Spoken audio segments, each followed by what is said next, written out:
Let's be honest. You have probably been there. You have spent hours creating reel. You tweak the caption, find the trending audio, and add the hashtags. You finally post it, and then spend the next hour refreshing your notifications. A few likes, a couple of cute comments, maybe one save, and then complete silence. Meanwhile, other brands with lesser products selling out, growing fast, and you're thinking, what am I doing wrong? Do I just need more followers? Should I post more? When should I post? Less posts go viral. If that's you, breathe. You're not failing at social media. You're probably just being given advice that chases vanity metrics, not real connection or sales. I'm Bhavna Rishi, founder of Build a Dream brand, and over 20 years I've been helping founders, artists, fashion startups design, launch, and scale brands. From museums like V&A department stores to first-time founders who started with nothing but artwork or an idea or a sketch. And in this episode of The Good, Bad, and the Ugly of Building the Brand, I want to walk you through social media strategies that actually work for fashion brands, the ones that build trust, community, and sales, not just likes. Let's start by taking the pressure off one big number, the follower count. You can have 50,000 followers and barely have any sales, or 500 deeply engaged followers who buy again and tell their friends. Which one would you rather have?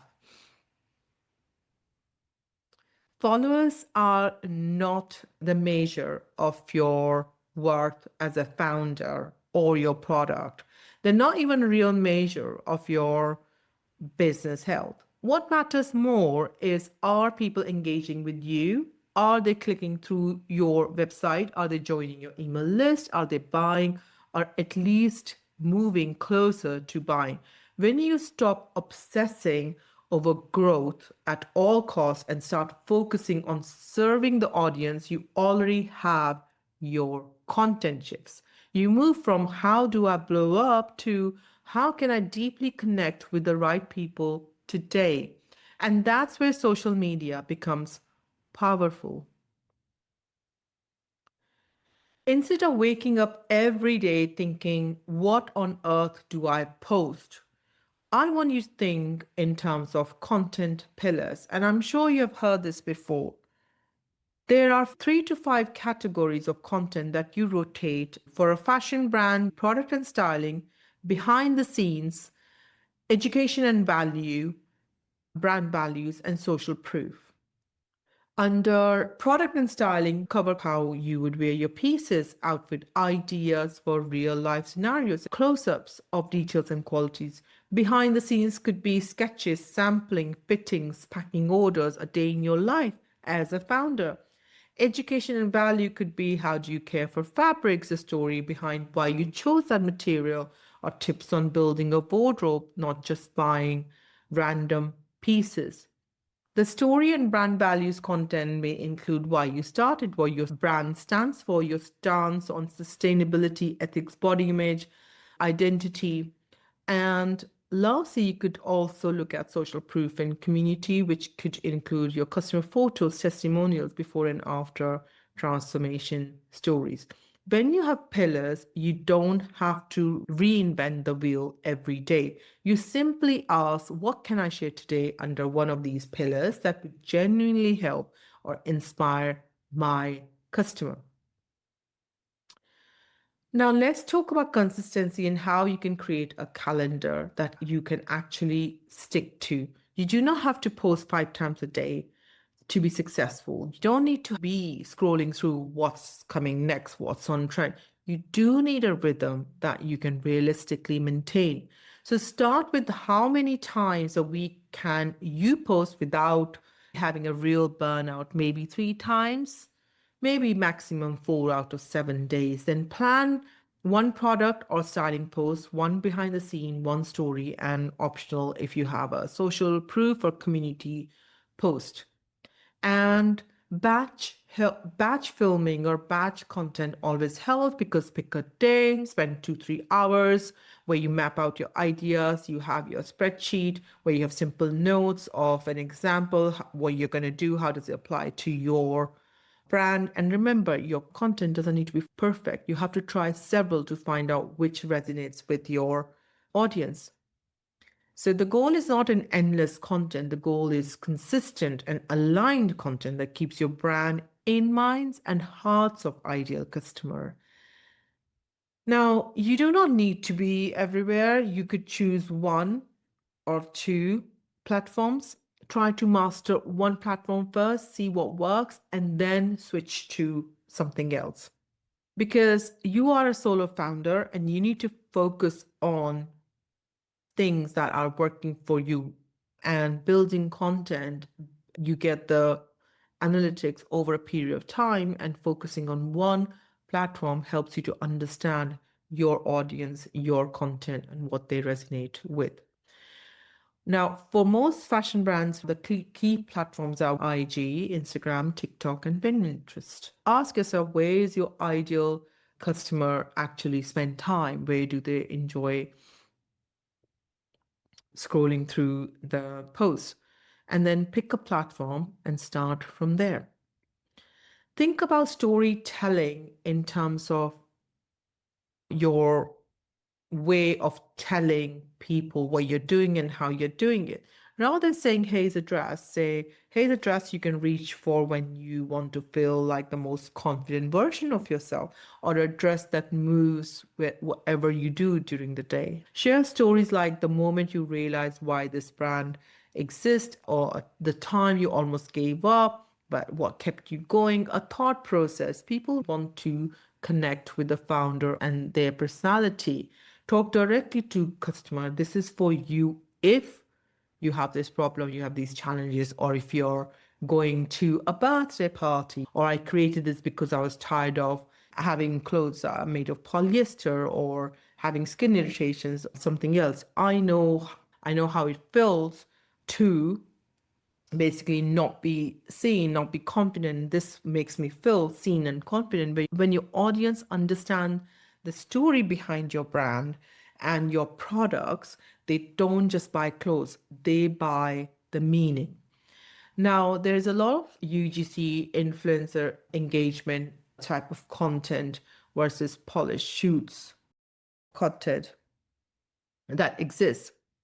Now, poly shoots often look very beautiful. It shows the aspirational setup for the brand. You should use them maybe for e-com photos, but on the platforms, often what does well is either a selfie style video of you talking about the product you love, or a customer photo in imperfect lighting, or a quick mirror outfit reel to show how you would actually wear them. UGC, user generated content, does well because it makes the product feel real. It answers the question, what does this product on a beautiful model on e-com looks like on a real person? So you have to create UGC style videos, and often you would hire people to do that and ask them to tag you for a fee or for a product. You can also use your polished content along with it to show the aspirational content and real life content. Now, the cost to hire influencers or UGC really varies. Paid media can amplify what's already working. So it's up to you, depending on your budget. Either you could work on a gifting basis or on a paid basis with a UGC or an influencer, as long as they align with your brand's values. You can do ads when you have a new collection, using the ads to state a clear message to the customer that you're targeting, starting with a small budget. You can test the ad with one or two types of audiences and see which one is working for you, which one is bringing in sales. Metrics that matters are not so much saves and shares, but clicks through your website or email signups that you can convert in the future, or people who are coming through your website actually buying the products. You can also track your post leads to either any DMs or conversations, how many people have watched a story, what topics people are resonating with. There are lots of metrics on Instagram and on Shopify that you can track your audience on in terms of their shopping habits. The tools that normally will really save you from spending a lot of time, the scheduling tool for batch posts or Canva posts that you can create a template for and then put your information in. For example, for a carousel, you can change the images every week and have the same carousel template ready in your Canva with the new content. It's very important that you have your content pillars put in a spreadsheet and switch ideas about what type of content you will be posting so that you can keep an eye on the content plan as well as your content ideas.